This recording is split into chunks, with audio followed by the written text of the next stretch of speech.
Thank you very much. It's Kaufman is Alive. I look at comic books new and old. Thanks for clicking on the video. Today I'm looking at a new issue of Savage Dragon, issue number 274. This is a $3.99 comic book published by Image Comics. Erik Larsen is the creator, writer, and artist of Savage Dragon. He does the artwork on the cover here. There's 3 different variant covers. I got the one that's got the alternate Savage Dragon logo here. I think this one has the lowest print run, so I was happy to see they only had one copy on the shelf, so I grabbed it.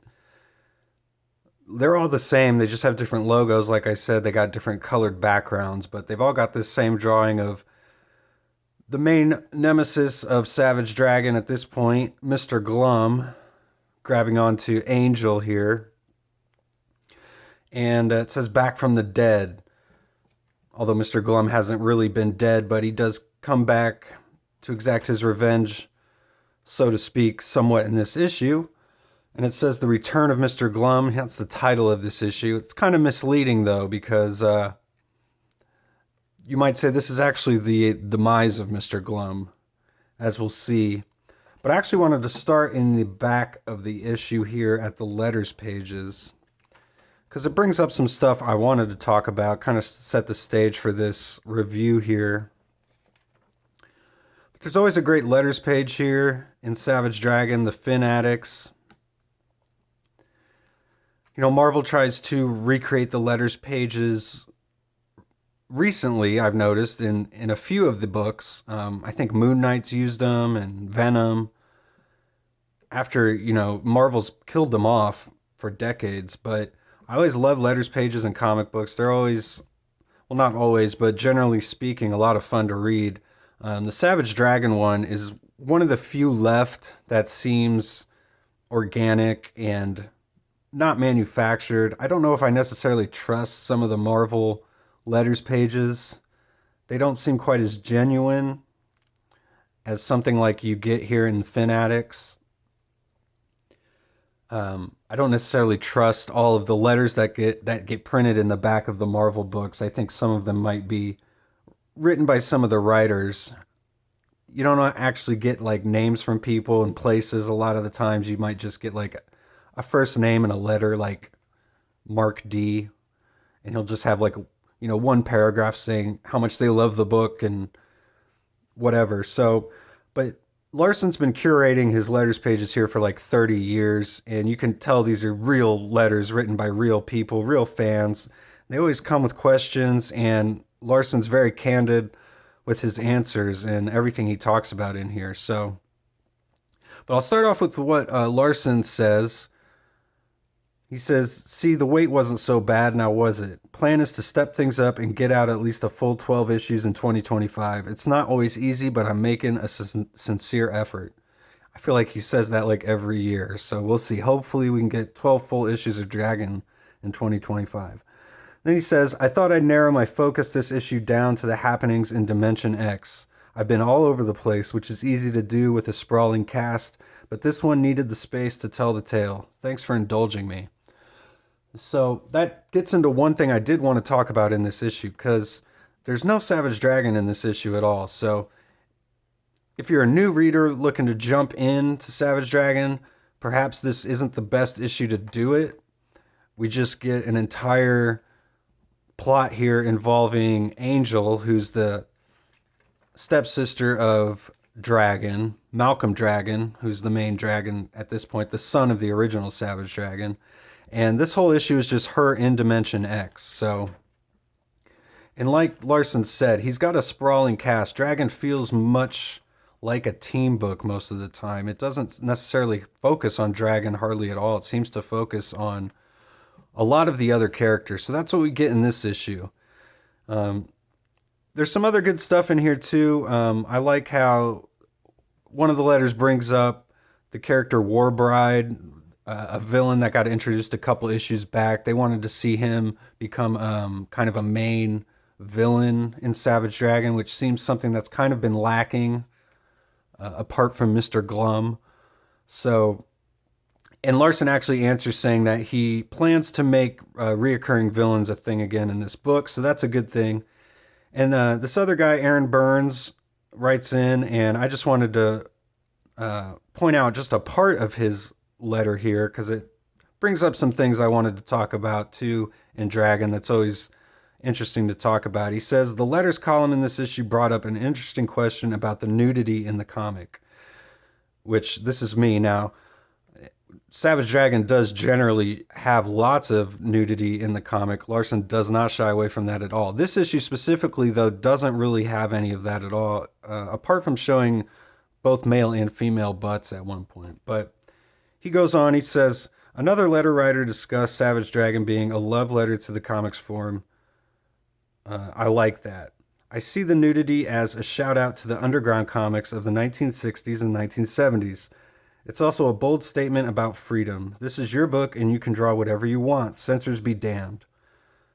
And then Larsen replies, he goes, yeah, influences come and go. I do try to read more, explore more, and experiment more, and having the book set in San Francisco does lend itself to exploring some of the themes from the underground comics by Robert Crumb and others.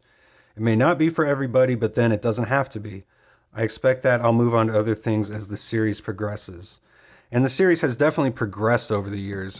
You can go back to lots of different eras of Dragon and see different art styles and different storytelling techniques being used. So, and like one of the art techniques that he's using here, kind of storytelling techniques, is this Mr. Glum character. And if you compare him to like the original Savage Dragon villain, Overlord here, and you can just see how much easier Mr. Glum is to draw than Overlord would be with all the metal and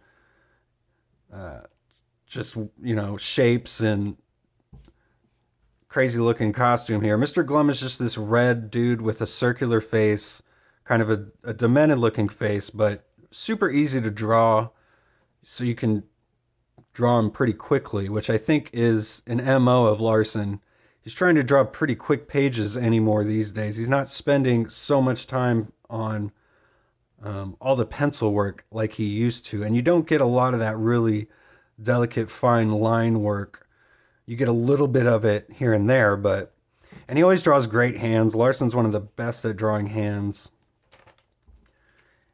So we get some great splash pages opening up here by Larsen. In every Savage Dragon book, there's always a splash page followed by a giant double splash. We got Angel in Dimension X here. He draws just a crazy looking Kirby-esque Dimension X. Definitely borrowing that from the Ninja Turtles lore. He's got these kind of mindless alien creatures that are all just coming after Angel. She's like, how come every time I come here this happens? And they're trying to like rip her clothes off. They're shoving their tentacles in her mouth. They rip her clothes off here in the back. She's like, hey, back off. We're not doing that. And then suddenly, this is actually Mr. Glum in Frank Darling's body. And Angel recently married Frank thinking it was Frank, but it was actually Mr. Glum. And he's followed her here in Dimension X. And he actually saves her from all these creeps. And he's like, how about a bit of gratitude for the guy who just saved your ass? If I hadn't stepped in, you'd be engaging in tentacle porn right now. And she's like, if it hadn't been for you, I wouldn't even be here.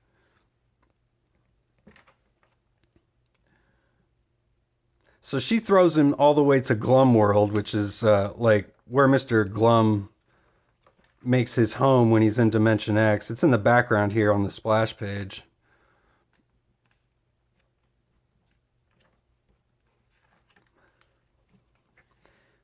And she goes to catch up to him here, and she finds that Frank, who's switched bodies with Mr. Glum, so we got Frank and Mr. Glum's body here. He's pointing the gun at Mr. Glum here. He says he wants his body back. And of course, Frank's a former cop, so he's got some skills too, even though he's in Glum's body. But you see like the Charles Schultz from like, the Peanuts comics, Charlie Brown comics, and just like underground independent comics, the way Larsen throws in characters like this child This is a de-aged Angel Murphy from another dimension, and he'll just throw it in the middle, much like Mr. Glum. He'll draw like, fairly realistic or comic book style characters, and then just throw in these totally cartoon looking characters. And Larsen's one of the few people I feel like can get away with it and really make it work, because he's made a whole career of drawing really different looks to them. They're not just the same face. So him throwing in like these cartoon characters, I think it really works for what he's going for now, and the writing style too, because it's most of the time fairly tongue-in-cheek. It's pretty funny. So I've seen, like, in the most recent X-Men comic, I think it was Javier Garron, threw in some characters that had faces looking like that with just the little dot eyes and just a little line for the mouth, and it looked a bit out of place in the X-Men, but it works here for Savage Dragon. So we got Frank here, or Mr. Glum. He's being held at gunpoint and being forced to put together the machine that switched their bodies back in the first place, and because that machine's been destroyed. So Frank tells Mr. Glum he doesn't care how long it takes, he wants him to rebuild that device. And I kind of feel like Larsen didn't really know where to take the story at this point, because he kind of using the dialogue writes in some things that happen that you don't actually see, as we find out that Mr. Glum injects himself with something and turns himself into this like big raging, powerful Hulk type monster here. He sends Angel back to Earth, where she finds out Captain Tootsie's been murdered, presumably by Mr. Glum, so that he could enter the portal and enter Dimension X.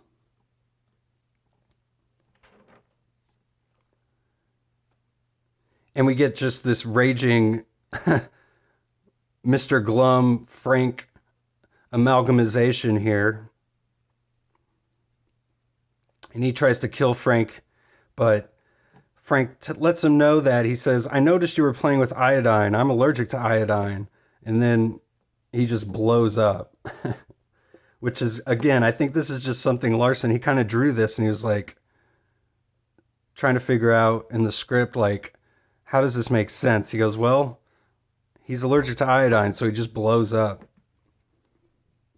because he's in Frank's body. So we get the child angel. She saves Frank,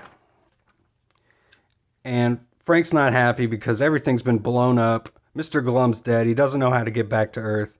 But then Angel explains that she stole his backpack that has like a transponder that can get them back to the portal and get them back to Earth. And so Mr. Glum, Frank in Mr. Glum's body, is going to take Angel back to Earth now, this child angel.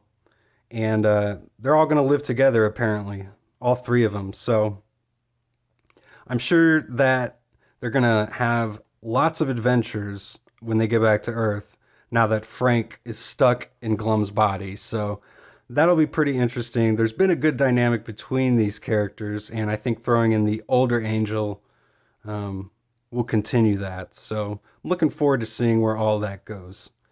Again, this is an issue that doesn't have any Savage Dragon in it. It's probably not a good jumping on point if you are just getting into Savage Dragon comics, but a good issue nonetheless.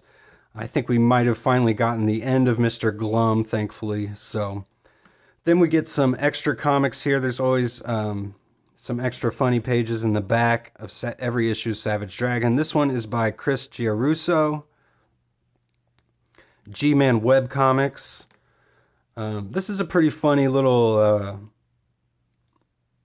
backup story here with this character. He's creating his own comics, and then he's just got basically everybody telling him to just do other things, make NFTs, And then someone else comes along and is telling him not to make NFTs and so on and so forth. It's pretty funny. It's really well done.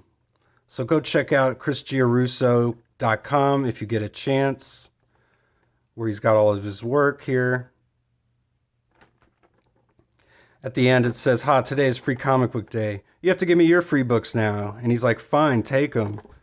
And then the person sees that he's just giving them away, and he just walks away. So there's lots of funny meta moments in this. I recommend this backup too. So that's all I got for today. Thanks again for watching. Please subscribe. I'll see you guys on the next one.